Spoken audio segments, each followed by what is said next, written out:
자, 오늘 로마서 8장 1절에서 11절까지의 말씀으로 하나님의 말씀을 보도록 하겠습니다.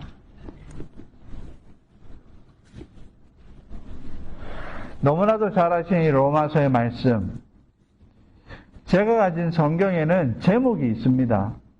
제목이 성령이 생명을 주시다, 이런 제목인데 여러분 성경책에는 어떻게 되어 있는지 모르겠습니다만은 로마서, 우리 일반적으로 교리서신이라고 하는데 이 교리서신의 가장 중요한 8장이 성령님이 생명을 주신다라는 제목이 심상치 않습니다. 자, 저와 여러분 한 절씩 같이 교독하시겠습니다.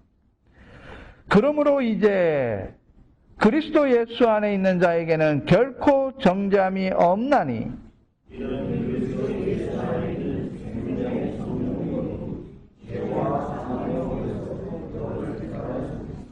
율법이 육신으로 말미암아 연약하여 할 수 없는 그것을 하나님은 하시나니 곧 죄를 인하여 자기 아들을 죄 있는 육신의 모양으로 보내어 육신의 죄를 정하사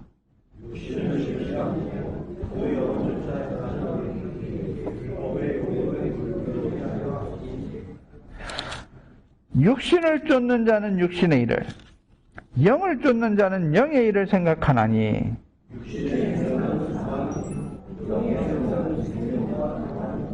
아멘.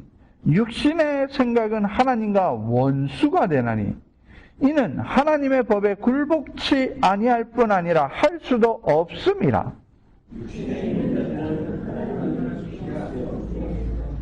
만일 너희 속에 하나님의 영이 거하시면 너희가 육신에 있지 아니하고 영에 있나니 누구든지 그리스도의 영이 없으면 그리스도의 사람이 아니라.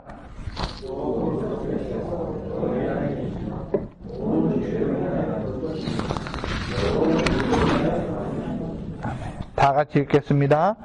예수를 죽은 자 가운데서 살리신 이의 영이 너희 안에 거하시면 그리스도도 예수를 죽은 자 가운데서 살리신 이가 너희 안에 거하시는 그의 영으로 말미암아 너희 죽을 몸도 살리시리라. 아멘.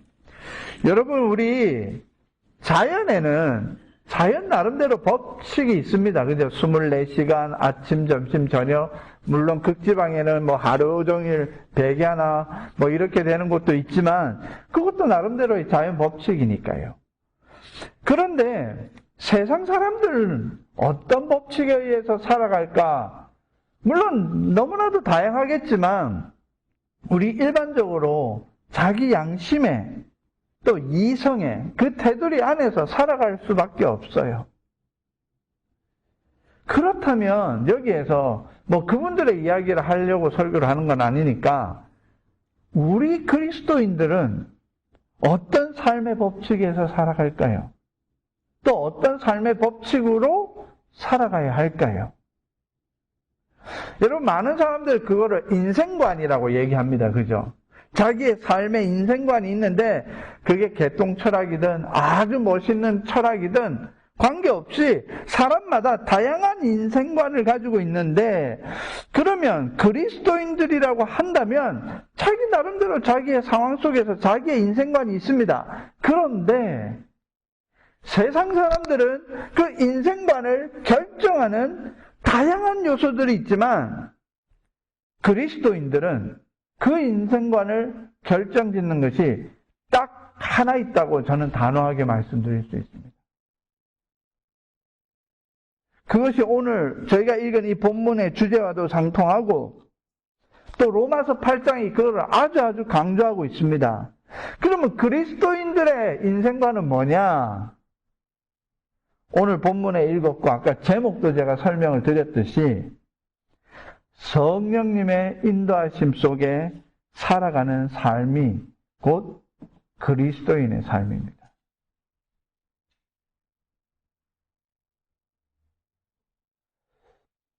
여러분, 많은 사람들이 성령님 하면 뜬구름 잡는 식으로 이해하고 오해하고 잘못 인식하는 경우가 너무나도 많아요. 왜냐하면 성령론 하면 오순절 교리들이 얘기하는 은사나 다른 것에 이야기하는 경우가 너무나 많았기 때문에 이단들도 그렇게 얘기하고 정상적인 교회들도 그런 이야기를 하였기 때문에 우리가 성령님으로 인도하심을 받는 삶을 산다라고 하면 이게 뭐지? 라고 할 수가 있습니다. 여러분 D.L. 무디 아시죠? 제가 오늘 주보 요약에도 D.L. 무디의 말로 이제 주보의 요약을 시작을 했는데요. 여러분 한번 주보 요약을 한번 보실래요?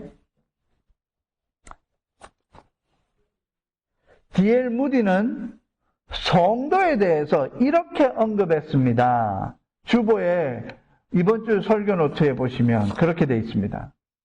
여러분 한번 읽어보실까요? 시작. 성도란 자기의 마음을 깨끗하게 하고 죄를 극복하려고 몸부림치는 사람이 아니라 자신의 마음과 삶에 성령님을 모시고 충만하게 사는 사람이 성도다. 저는 이 D.L. 무디 참 너무나 멋있는 분이시고 여러분 꼭 아직도 혹시라도 D.L. 무디와 관련된 책이나 전기나 한번 안 읽어보신 분이 있다면 올해가 가기 전에 꼭 한번 D.L. 무디가 누구지? 어떤 책을 썼지? 인터넷으로 찾아보시고 확인하신 다음에 주변에서 책이 있는가 보시고 제 입장에서는 그런 책 한 권 놓으셔서 여러분의 자녀들에게 읽히는 것도 좋습니다. 이분이 앞에 부분, 하얗게 되어 있는 부분, 까맣게 되어 있는 부분, 이 부분에 모든 교회와 성도들이 살아가고 있는 포인트를 두고 사는 것이 아닌가라는 생각이 팍 드는 거예요. 자신의 마음을 깨끗하게 하고 죄를 극복하려고 몸부림치는 사람이 아니다라고 되어 있어요. 성도는요. 물론 불신자가 신자가 되는 과정은 반드시 거쳐야 되는 거예요. 그러나 신자가 성도가 되어지고 그 성도가 예수님의 제자가 되는 이 과정은요, 빨갛게 한 그 부분입니다. 자신의 마음과 삶에 성령님을 모시고 충만하게 하는 사람. 여러분, 충만이라는 것은요, 어떻게 이야기하시냐면 되면 이 잔에 물이 넘치는 거예요. 여러분, 성경에 보면 네 배에서 생수의 강이 넘친다 그랬잖아요. 다윗이 시편에 내 잔이 넘치나이다. 이게 뭐냐면 바로 내가 받은 하나님의 은혜와 성령의 풍성하심이 다른 사람에게 영향을 끼칠 수 있다는 거예요. 성도는요, 혼자 사는 사람을 성도라고 하지 않습니다. 그래서 교회는 로컬에 교회를 짓습니다. 저기 에베레스트 산 꼭대기 위에서 나 혼자 예수 믿겠다고 짓는 게 교회가 아니고요. 그러기에 여러분, 성도라는 판정의 기준이 무엇이냐? 바로 이 성령님이신 거예요. 그래서 오늘 설교 제목이 성령의 사람으로 사는 법, 즉 성도로 사는 법, 즉 제자의 길이라는 거예요. 여러분 한번 9절 한번 보세요. 오늘 읽었던 8장 9절. 여러분 무서운 말입니다. 한번 읽어보실까요? 시작.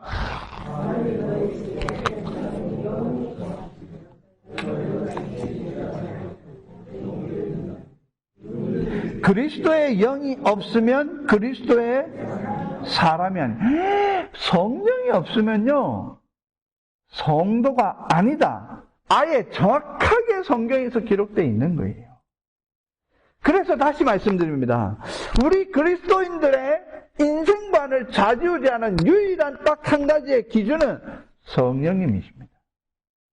성령님과 함께 동행하냐 안 하냐가 오늘 성경에서 뭐라고요? 그리스도인이냐 아니냐를 분별하는 기준이 되는 겁니다. 여러분, 제가 물론 여러분이 다 예수님 믿은 지 오래되셨기에 제가 간단하게 로마서 전체를 한번 살짝 보고 넘어갈게요. 왜냐면 이 8장이 뭐냐? 너무나 중요하기 때문에. 여러분, 로마서는요, 고린도 전서와 함께 사도 바울이 쓴 가장 긴 성경 중에 하나예요. 그런데 고린도는요, 사도 바울이 직접 가서 개척한 교회이지만 로마서는 이 로마서를 쓸 때 사도 바울이 한 번도 가본 교회가 아니에요. 자기가 개척하기 위해서 노력한 교회도 아니에요. 자기가 키운 제자를 보낸 교회도 아니에요. 에베소 교회나 빌립보 교회나 이런 데는 디모데나 디도나 오네시모 보내고 다 하잖아요.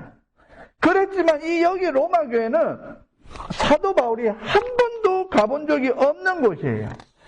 그러기에 사도 바울이 뭐라고 했냐면, 많은 초대교회 지도자들은 돌아다니면서 교회로서 다양한 일을 했지만 그 중에서 내가 직접 가지 못하는 곳에 했던 일이 뭐냐? 편지를 쓰는 거예요. 그게 바로 로마서와 같은 성경입니다. 갈라디아서와 같은 성경입니다. 그 다음에 히브리서와 같은 성경입니다. 그래서 로마서와 갈라디아서와 히브리서를 이 세 가지를 뭐냐면 기독교의 교리와 같다 그래서 교리서신이라고 사도 바울이 쓴 거예요. 왜냐? 너희는 이렇게 살았으면 좋겠다. 내가 가보지 못하니까, 내가 만나지 못했으니까 이 사람이 뭐 하는 사람인지, 이 사람이 뭐 하는 사람인지 잘 모르잖아요.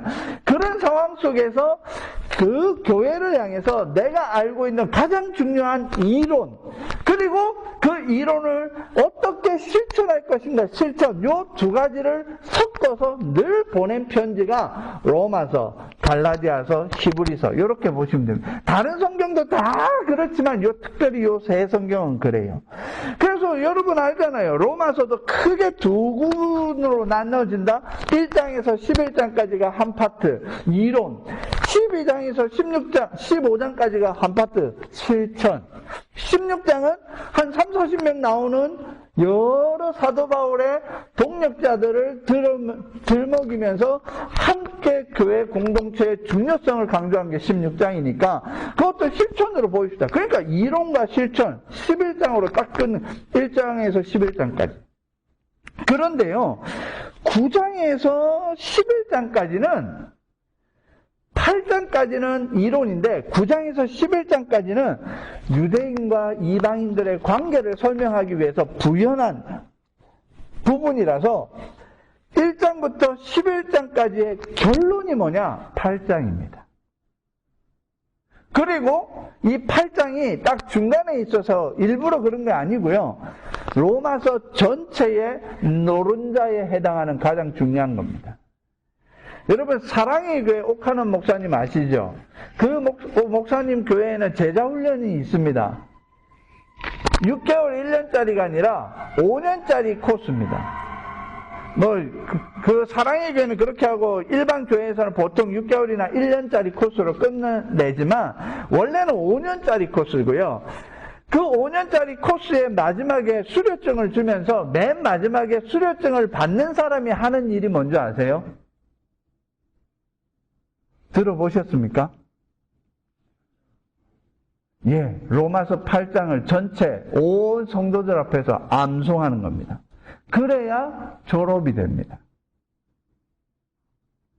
5년 동안 배운 제자 훈련의 마지막을 옥하는 목사님의 이 8장이 다 가지고 있다 해서 8장은 반드시 외워야 된다고 외운 사람만 졸업장을 받습니다. 이 뒤에 까먹든 말든 그때 당시에는 그걸 해야 됩니다. 그만큼 한 절 한 절 한 절이 중요하다고 강조했기 때문이에요. 근데 굳이 이런 것까지 외울 필요가 있나? 지금 11장까지 읽는데 여러분 육신의 일은 이렇고 저렇고 하면서 뭐 좋은 말씀도 아닌 것 같은데 꼭 외우나? 반드시 외우는 의미가 있습니다. 여러분, 이 로마서에 우리가 잘 아는 루터가 종교개혁을 일으킬 때 가장 중요시했던 성경 중에 하나가 이 로마서고요. 로마서를 연구하다가 깨달았고요. 세상의 모든 주석가들이나 세상의 모든 목사님들이 한 번 한쯤은 로마서를 1장부터 16장까지 강의하고 그 주석서를 만들고 그 다음에 막 이런. 마틴 로이드 존스 목사님이 제가 좋아하는 심장외과 의사인데 예수 믿고 변화되어서 목사가 돼서 마틴 로이드 존스라는 목사님이 영국에서 가장 유명한 책들을 많이 썼는데 그 중에서 가장 중요한 책, 모든 목사 집에 한 권은, 이게 총 16권, 한 권은 있는 책이 뭐냐면 로마서 강해예요. 저희 집에도 8권 있습니다. 9권 있나? 어쨌든지 간에 그 마틴 로이드 존스 목사님이 깨달은 게 뭐냐면 자기가 로마서를 읽고 스스로 변화된 거예요. 예수 믿으라고 전도받은 게 아니라 성경 읽다가 자기가 변화된 거예요. 그 정도로 이 로마서의 중요성이 있는데 이 로마서의 결론이 뭐냐? 누구나 다 그래요. 여러분 잘 들어봤죠? 이신칭의 믿음으로써 의롭다 하심을 받는다. 믿음으로써 의롭다 하심을 받는다. 즉 이신칭의는 하나님과 나와의 관계가 회복되어서 내가 다른 사람이 됐다 이 뜻이에요. 내가 살아가는 시대는 루터의 시대를 여러분 뭐라고 합니까? 암흑기나 중세의 암흑기라 하잖아요. 그리고 이 로마서를 쓸 때에는 기독교가 얼마나 핍박을 받고 있을 때입니까? 행복하고 즐겁고 이런 것이 아니에요. 그럼에도 불구하고 성경에서 새 시대가 열렸대요. 새로운 사람이 되었대요. 새로운 시대, 새 사람이 되었는데 그 이유는 딱 한 가지예요. 하나님과의 관계가 회복됨으로 인해서 성령님으로 인해서 내 눈이 세상을 바라보는 관점이 바뀌고 내 인생을 바라보는 관점이 바뀌고 사람을 바라보는 관점이 바뀌어버린 거예요. 즉 인생관이 바뀌었다는 거예요. 그게 바로 로마서입니다. 그러면 여러분 새 시대의 새 사람, 인생관이 바뀐 사람, 성도는 누굴까요? 그게 1장, 2장, 3장, 4장이에요. 1장에는요 정말로 전 세계 중심이 되는 로마 교회 성도들, 로마 교회의 성도들이 어떤 죄악을 가지고 있냐, 그게 로마서 1장이에요. 로마서 2장, 3장은요, 그렇다면 이 로마 교회를 정죄할 수 있는 유대인들은 어떤 죄를 가지고 있냐, 그게 로마서 3장, 2장, 3장이에요. 그러니까 로마서 1, 2, 3장은요, 죄의 이야기만 쭉 씁니다. 그러면서 4장은 처음으로 아브라함이 등장하면서 아브라함은 이스라엘 믿음의 조상인데 아브라함만 믿음의 조상이 아니고 누구도요? 이방인들도 아브라함의 믿음을 통해서 영적인 유대인이 될 수 있다. 이게 4장이에요. 그래서 새 시대의 새 사람은 누구냐? 로마인들이 짓는 죄든 유대인들이 짓는 죄든 다 버리고 아브라함을 영적인 아버지로 모시고 하나님을 믿으면 새 사람이 된다. 이 이야기가 1, 2, 3, 4장이에요. 그리고 그 새로운 사람, 아브라함의 영적인 자손이 된 사람이 어떻게 살아갈까? 그게 5장, 6장, 7장, 8장이에요. 5장 1절에 이렇게 이야기합니다. 그러므로 여러분 성경을 읽다가요, 특히 로마서는 그러므로 사도 바울이 쓴 성경에 그러므로라는 단어가 딱 나오면 그건 중요한 말씀입니다. 5장 1절도 그러므로, 8장 1절도 그러므로, 12장 1절도 그러므로가 엄청 중요해요. 5장 1절도 그러므로 우리가 믿음으로 말미암아 의롭다 하심을 얻었은즉 이신칭이 우리 주 예수 그리스도로 말미암아 하나님과 더불어 화평을 누리자. 관계가 회복된 거예요. 그러면 어떻게 누가 그 화평을 누릴까요? 화평을 누리기 위해서는 뭔가 그 화평을 가로막는 것들로부터 내가 자유해야 돼요. 그 5장은 뭐냐? 죽음의 세력으로부터 내가 자유로워집니다. 6장은 뭐냐? 죄의 세력으로부터 자유로워집니다. 7장은 사람은 뭐냐? 율법의 세력으로부터 자유롭습니다. 즉 보세요. 죽음에 대한 공포, 죄에 대한 공포, 유대인들이 갖고 있는 율법에 대한 공포, 이런 세력에서부터 자유함을 누리는 사람을 5장 1절에서 뭐라고요? 하나님과 더불어 화평을 누리는 자라는 겁니다. 나중에 제가 로마서 강의 다시 한번 할 겁니다. 나중에 요거 유튜브에서 보시면 아, 이런 말을 옛날에 목사님이 하셨구나 하면서 들으시면 됩니다. 여러분, 그러면요, 하나님과 함께 화평을 누리고, 그리고 율법의 세력에서부터, 여러분 알죠? 7장 마지막에 오라 나는 공고한 사람이로다, 누가 나를 이 죄에서 나를 자유하게 할 것이냐, 이런 강하잖아요, 그죠? 그 말씀에 즉 화평을 누릴 사람, 영적인 자유를 누릴 사람, 이 사람이 누구냐? 그 사람이 곧 8장 1절 생명과 성령의 법에 구원받은 자가 바로 성령님과 함께 동행하는 자가 새 시대의 새 사람이요, 화평을 누리는 자요, 자유함을 받은 자다, 이렇게 결론합니다. 지금 제가 대충 로마서 1장부터 11장까지를 10분 만에 끝냈습니다. 그러면 여러분, 로마서 8장 집에 가서 한번 꼭 읽어보십시오. 오늘, 다른 날 말고 오늘 시간 내에서 8장만 한번 읽어보시면, 8장은 여러분 너무나 잘 아는 말씀인데 이 8장이 뭔가 결론이라 그랬잖아요. 1장부터 11장까지 결론. 근데 이 8장 1장부터 11장을 제가 아까 이론과 실천, 이론이랬잖아요. 그럼 이론이면 율법이나 뭐 이런 말씀 이런 게 나올 줄 알았는데 로마서 8장에는요 성령님이라는 단어만 21번이 나와요. 8장이 39절밖에 없어요. 그런데 매절마다 거의 한 번씩 나오는 게 성령님, 성령님, 성령님, 성령님. 21번이나 나온다니까요.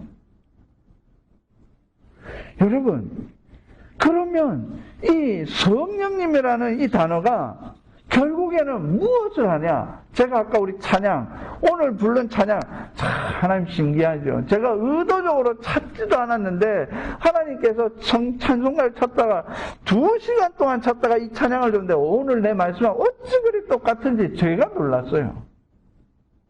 제가 놀랐다니까요. 성령 충만한 사람, 제가 아까 뭐라 했습니까? 예수 그리스도를, 성령 충만한 사람은 곧 예수님을 사랑하는 사람이에요. 성령 충만한 사람은 뭔가 기도를 잘하고 성경에 대해 똑똑히 알고 은사에 충만하고 뭔가 하는 사람이 아니라 예수님을 사랑하는 사람이에요. 여러분, 우리는 사랑을 하게 되면, 저도 와이프하고 사랑해서 결혼을 했지만 사랑하면 헤어지기 싫더라고요. 여러분, 저기 누구지? 신원호 PD가 자꾸 우리 가족이 지금도 맨날 보는 응답하라 1988 그런 거 아시죠? 그 동전에 전화기 동전이 20원인 거 아시죠?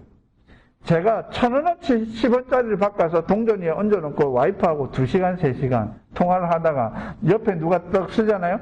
예, 먼저 하세요. 해놓고 다시 또 통화하고. 그래갖고 헤어지기 싫고 전화비가 많이 들어서 결혼했습니다. 사랑하면 계속 그 이야기를 듣고 싶고 만나고 싶고 보고 싶은 게 사랑인데, 여러분, 우리가 주님을 사랑하는 게 어떤 의미일까요? 나는 주님을 사랑하는데, 그래서 성령님 없이 주님을 사랑할 수가 없어요. 성령의 충만함을 받는다는 그 말 자체는 결국에는 예수님으로 충만한 사람입니다.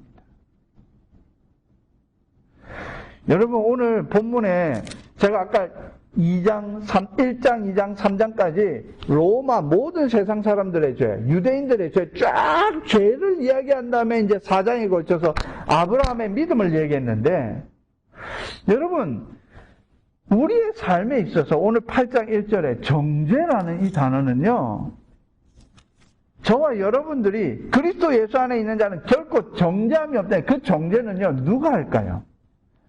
세상이 우리를 정죄합니다. 남이 하고 또 나도 내 스스로를 정죄하기도 합니다. 그런데 가장 가까운 사람이 나를 정죄하기도 하고, 가장 사랑했던 아내와 자식이, 남편이 나를 정죄하기도 하고, 가장 친했던 친구가 정죄하기도 하고, 요즘에는요, 교회 성도들끼리 서로 정죄하고, 세상도 정죄하고, 세상의 법도도, 그리고 교회 안에 와서도, 직장에는 직장의 법대로, 유교나 불교적인 사고방식 가지고 있는 사람들은 그 기준으로. 그런데 하나님은 하나님 기준으로 저와 여러분을 정죄하지 않는데요. 여러분, 이것만 깨달아도 성령 충만합니다. 왜? 그 정죄함을 정죄하지 아니하시는 이유가 뭐예요? 하나님이. 여러분 8장 1절 보세요. 결코 정죄함이 없대요. 왜? 예수 그리스도 때문에. 왜? 예수님의 십자가 때문에. 예수님의 부활 때문에. 하나님이 우리를 정죄할 근거가 없다는 거예요. 예수님이 가늠한 여인을 데리고 왔을 때 사람들이 돌로 치려 했을 때 예수님 하신 말씀 기억하세요? 나도 너를 정죄하지 않느니 너는 가서 다시는 정죄하지 말라. 죄 없는 자가 돌로 치라. 아무도 못 치니까 예수님도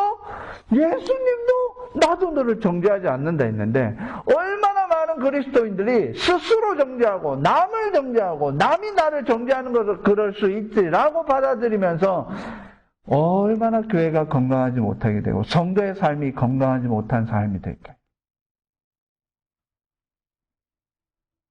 여러분, 정죄할 수 있는 권리는요, 오직 하나님만 가지고 계신 권리인 줄로 믿습니다. 여러분, 세상의 법정이나 판사들이 하는 거는 결정이지 정죄가 아니에요. 그죠? 죄에 대한 결과지, 그 사람도 우리를 정죄할 의무가, 권리가 없어요. 오직 하나님만 가지고 계시는 그 권리를 하나님도 사용하지 않으신대요. 왜? 예수님의 십자가의 보혈 때문에. 유일하게 우리를 정죄할 권리를 가지고 계신 하나님도 그 권리를 사용하지 않는데, 거기에 우리가 성령의 충만함을 받아야 되는데, 참 아쉽게도 우리는 똑같은 죄를 또 짓잖아요. 마귀가 우리를 정죄할 권리가 없는데 내가 죄를 지으니 마귀가 우리를 정죄하잖아요. 마귀가 정죄할 권리가 있는 게 아니고요, 내가 죄를 지었기 때문에 고자질하고 있는 겁니다. 하나님 보세요. 예수님의 보혈의 피로 구원받은 저 성도가 지금 죄 짓고 있네요. 하나님, 저 살려둘 필요 있어요? 이렇게 고자질하는 겁니다. 여러분, 우리 성도님들 참 다른 건 몰라도요, 고자질할 건덕지를 찾으셨으면 그것이 저와 여러분의 기도의 제목이 되는 줄로 믿습니다. 우리 교회 고은 장로교회는 이름처럼 고자질하는 성도들이 되지 맙시다. 기도하는 성도가 됩시다. 저 사람에 대해서 내가 뭔가 하나님 앞에 고자질하고 뭔가 내 남편 아내에게 고자질할 건덕지가 보이면 고자질하지 마시고 기도해 주시기 바랍니다. 여러분, 오직 예수 그리스도만이 우리의 십자가에서의 보혈로 인해서 우리를 구원해 주셨기에 하나님조차도 우리에게 정죄하지 않는 거예요. 그러나 우리는 또 죄를 짓고 이러니까 괴롭잖아요. 힘들잖아요. 그것 때문에 얼마나 많은 성도들이 무너져 가는지 모릅니다. 그 무너짐을 감당하지 못해 그리스도인이라고 하면서 얼마나 많은 그리스도인이라고 하면서 자살하는지 모릅니다. 제가 목사 고시치고 목사 안수 받기 전에 목사 논문 쓸 때 제가 자살이라는 제목으로 썼다고 얘기 드렸잖아요. 제가 논문을 쓸 때 그때 당시 자살자는 연대 세브란스 병원에서 통계를 낸 게 얼마냐면 하루에 23명이었어요. 그래서 제가 논문에서 하루에 1시간에 1명씩 자살하고 있다. 24명이라고 하니까 23점 몇 명이었거든요. 지금은 몇 명인 줄 아세요? 제가 작년에 통계를 한번 봤더니요. 지금 딱 2배 됐어요. 46명입니다. 하루에 자살하는 사람이. 청소년 같은 경우에는 자살이 청소년 사망 원인 1위입니다. 야, 우리의 청소년들이 쟤네들 도대체 우리같이 산전수전 다 겪은 사람들도 자살을 안 하는데 애들은 뭐가 문제지? 여러분, 이게 바로 다 우리의 기도 제목인데, 여러분, already not yet. 여러분, 이게 저희 개혁주의 신학에서 신학 전체를 이루는 베이스먼트와 같은 단어입니다. already. 우리는 이미 구원받은 자입니다. 그런데 not yet. 천국에 가지 않고 이 땅에서 살아가고 있는 사람들입니다. 이미 구원받은 자지만 아직도 완전한 구원을 이룬 자는 아니기에 우리가 이 세상 살면서 남은 게 뭘까요? 여러분, 진실과 용기라고 저는 봅니다. 하나님 앞에 진실되게 여러분 기도해 주시기 바랍니다. 하나님 앞에 무릎 꿇는 용기를 잊어버리지 마시기 바랍니다. 많은 그리스도인들이 내가 어제 기도했으니까 오늘, 어제 또 내가 지은 죄에 대해서 용서해달라고 기도했는데 또 오늘 또 용서해달라고 기도할 용기가 생기지 않는다? 여러분, 아니에요. Every day, every day. 주기도문에 일용할 양식을 주옵시고, 일용할 양식이 먹는 음식만 이야기하는 게 아닌 걸 여러분 아시지요? 매일매일 같이 영적인 양식을 먹으면 쌓아야 되잖아요. 말씀을 통해서 나의 죄와 허물을 발견하면 그 순간 하나님 앞에 오늘도 제 용서해 주세요 라고 하나님 앞에 다가갈 수 있는 용기와 진실, 어떤 죄악이든지 하나님께 용서받을 수 있다는 그 진실, 무엇이든지 하나님 앞에 쏟아낼 수 있는 진실. 여러분, 하나님 앞에 이렇게 가까이 나아가 죄를 토설할 수 있는 자. 로마서도 1장, 2장, 3장 처음부터 로마인의 죄와 유대인의 죄를 이야기하면서 토설하게 너희 죄는 이것이다라고 아르켜주고 있으면서 그것을 온전히 깨닫는 자가 성령의 충만함으로 가는, 성령의 사람으로 살아가는, 그리스도인으로 살아가는 그 삶의 기준이 되는 겁니다. 두 번째는요, 성령의 사람은 평안과 기쁨을 경험하는 사람입니다. 여러분, 오늘 본문 말씀 보시면요, 뜬금없이 막 이야기하다가 뜬금없이 뭐라 얘기하냐? 6절에 보세요. 여러분 한번 읽어주시겠습니까? 시작.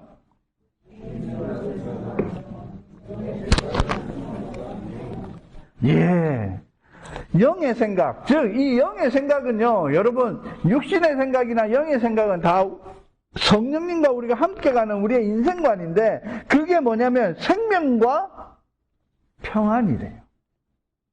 샬롬이래요. 여러분, 샬롬 하면 제가 화목제 이야기하면서 말씀드렸죠. 화목제와 샬롬의 어원이 똑같다고 했어요. 화목이라는 단어가 샬롬이고, 그 샬롬이 곧 우리말로 평안이잖아요.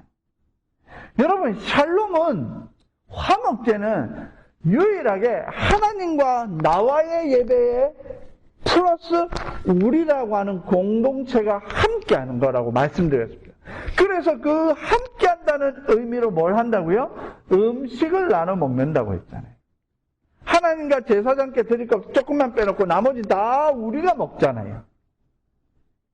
그랬을 때 바로 이게 평안이라고 말씀드렸는데, 여러분 이런 평안은, 기쁨은요 어디에서만 가능하냐? 내가 하나님 앞에 서 있을 때, 즉 성령님 안에서만 감사가, 성령님 안에서만 평안이, 성령님 안에서만 기쁨이 누려질 수 있다는 사실을 반드시 얘기하고 있습니다.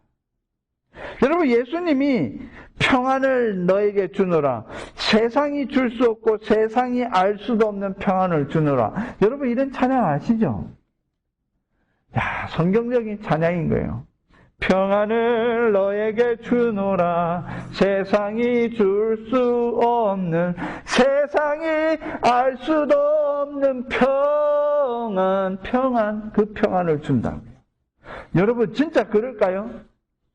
어떤 사람은 돈이 많으면 평안하다, 어떤 사람은 건강하면 평안하다, 어떤 할아버지는요 제발 이 눈만이라도 밝았으면 좋겠다 그러면서 하신, 성경만이라도 볼 수 있으면 좋겠다 이러면서 평안, 그것에 대해서 이야기하시는 분이 있어요.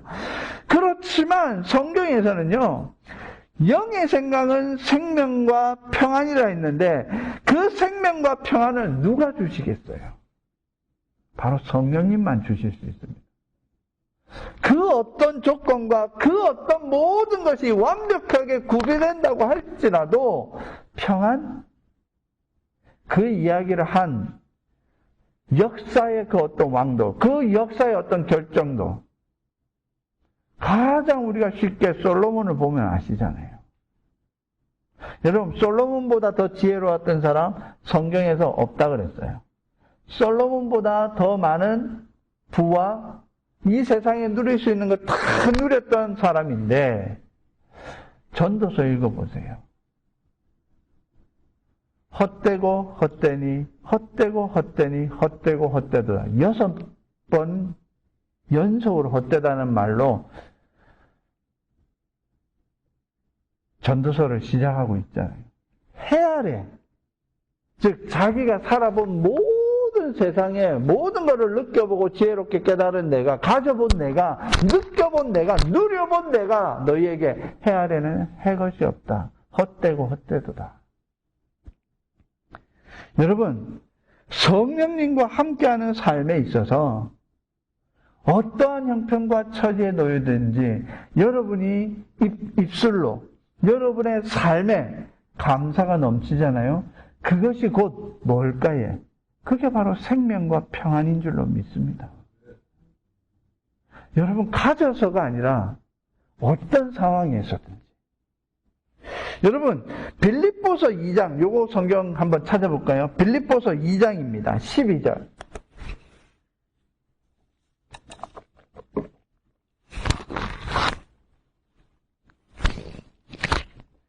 빌립보서 2장 12절, 13절, 14절. 여러분, 이거는 여러분 안 해오셔도 좋지만 빌립보서 2장이다. 요거는 반드시 기억해 주십시오. 자, 여러분 12절 여러분이 읽어 주십시오. 시작. 그러므로 또 나왔죠. 시작.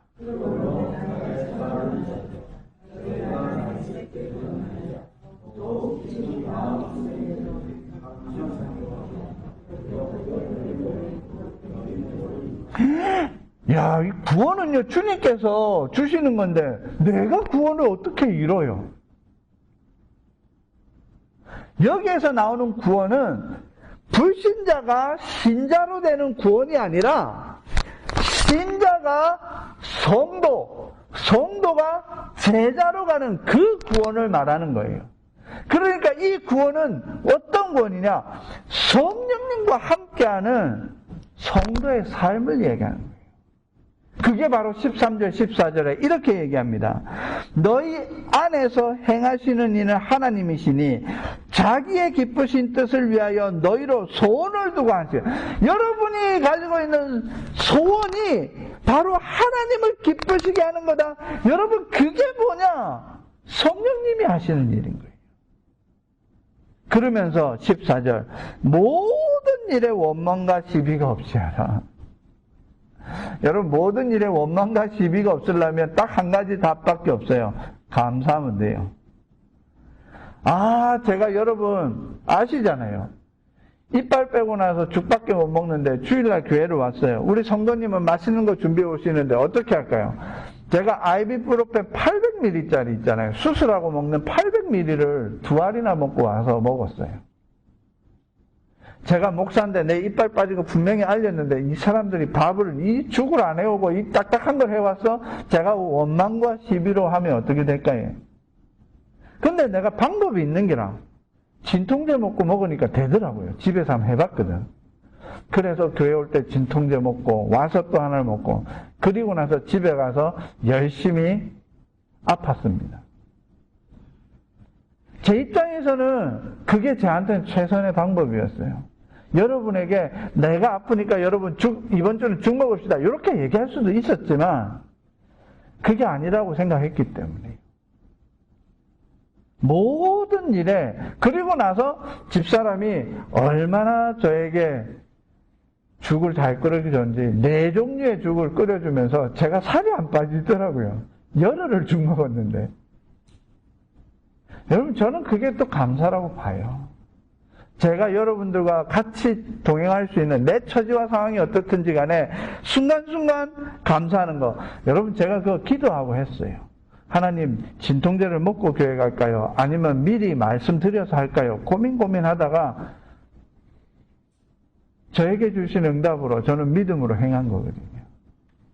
즉 여러분 성령님은요 우리의 삶과 함께 하시는 삶인 거예요. 그리고 모든 일에 원망과 시비가 없이 하려면 결국 성령님께 지혜를 주고 성령님 내가 주세요. 그 이후에 사람이 이해하든 오해하든 잘못 알든 그거는 풀려요. 하나님이 풀어주실 줄로 저는 믿어요. 그렇게 풀려왔고요. 왜? 성령님과 동행하는 게 내 인생이니까. 내가 하나 욕먹고 내가 한번 참고 내가 한번 견디고 내 입술을 닫고 하나님께 기도 한번 하면 내가 할 말을 2배, 3배 더 말하게 하시고 듣게 하시는 분이 하나님이시라는 걸 저는 믿었기 때문입니다. 여러분 그게 목사라서가 아니고요. 저는 예수님의 크리스찬이기 때문이에요. 저와 여러분 똑같잖아요. 크리스찬. 우리의 구원은요, 저는 이 빌립보서 2장 12절하고 14절을 제가 깨달은 바로 한번 쓰면 이렇게 썼어요. 너희 구원을 너희 혼자가 아니라 보혜사 성령님과 함께 하나님의 마음으로 깨달아 이 죄악된 세상에서 두렵고 떨림으로 겸손하게 그리스도의 향기가 되어서 살아가라. 저는 이렇게 해석을 했습니다. 묵상을 했습니다. 적용으로 했습니다. 그래서 여러분 이 성령님과 함께 살아가는 삶은요 교회 안에서가 아니라 교회 밖에서 더 빛이 나고 더 의미가 있는 겁니다. 교회 안에서는 전부 다 어떻게든지 잘 하려고 해요. 한 번 더 참으려고 해요. 한 번 더 견디려고 해요. 그러나 교회 바깥에서 내가 살아가는 삶의 그 지역과 삶의 환경 속에서 어떻게 살아가느냐. 여러분 거기에 성도의 삶이 있다라고 저는 보는 겁니다. 그래서 여러분 매일매일 성경 읽으셔야 돼요. 성경 안 읽고 하루를 살아간다?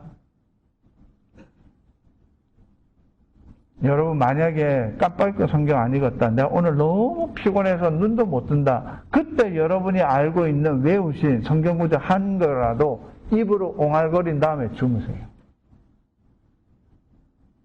기도 깜빡 잊고 못했다. 침대에 누워서 눈 감고 기도하세요. 저 그런 경우 많아요. 너무 피곤한데 깜빡 잊고 하나님 기도하다가 제가 잤어요. 꿈에서요. 제가 무릎 꿇고 기도하고 있더라고요. 제가 눈 뜨고 나서 깜짝 놀랐어요. 내 마음으로 하시는 하나님. 비록 내 몸이 힘들고 어려워서 눈만 감고 침대에서 건방지게 내가 그랬거든. 하나님 내가 오늘 건방지게 침대에 누웠는데 내 기도 들어주세요 하다가 잤어요. 옹알거리면 잤어요. 근데 꿈에 제가 무릎 꿇고 하나님 앞에 기도하고 있더라고요. 할렐루야. 저는 그래서 그 다음부터 확신했어요. 하나님은 나를 아시는 분이니 내가 어떤 마음으로 기도하고 어떤 마음으로 성경 읽고 어떤 마음으로 살아가는지 하나님은 아시니 내가 하나님 앞에 못할 말 없겠다. 마지막으로 성령의 사람은요, 육신의 일을 내려놓은 사람이라고 합니다. 여러분, 성도님들, 저와 우리 크리스천들에게는 two way. We have a two way. 두 길이 있어요. 오늘 성경 5절, 6절, 7절, 8절, 9절, 10절 계속해서 두 가지 있잖아요. 하나는 육신의 길과 하나는 성령의 길. 얼마나 다르고 차이가 있는지를 5절, 6절, 7절, 8절, 9절, 10절 계속 얘기하잖아요. 거기에서 하이라이트는 뭔가 얘?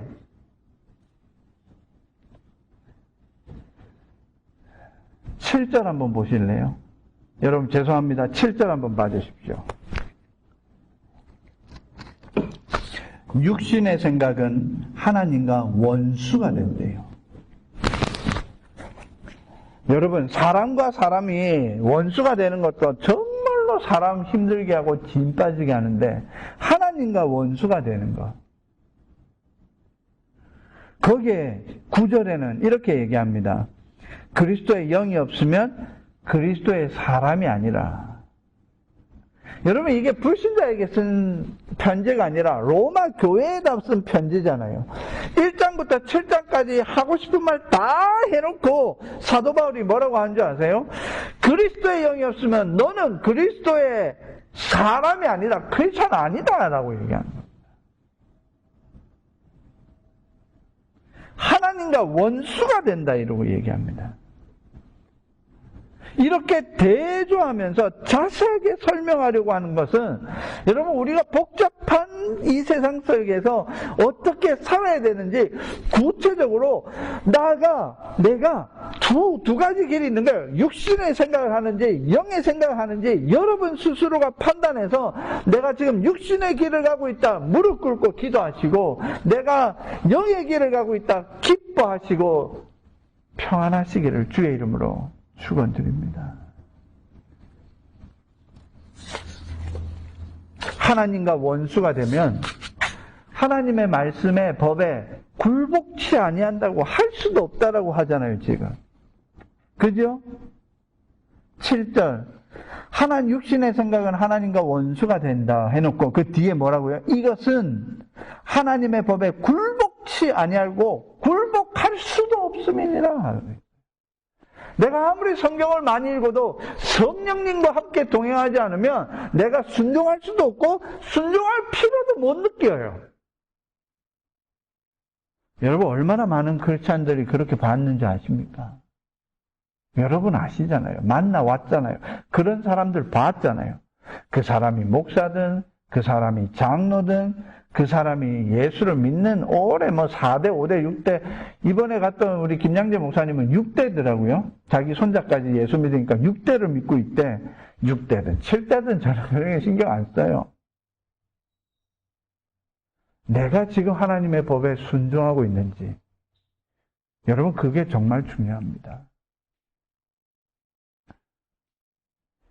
마지막으로 11절 한번 보십시다.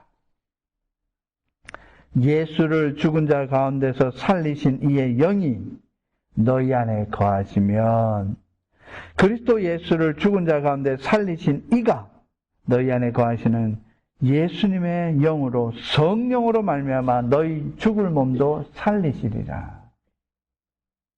여러분, 성령님을 얘기하면서 우리 부활, 재림까지 이야기하고 있습니다. 성령 충만한 삶과 성령님의 이끌림을 받고 살아가는 성도는 첫째는 예수님을 사랑하는 사람이요. 둘째는 그 사랑하는 예수님 뜻대로 살고자 몸부림치며 육신의 생각을 버리고 영의 생각으로 살려고 하는 성령의 사람인 줄로 믿습니다. 기도하시겠습니다.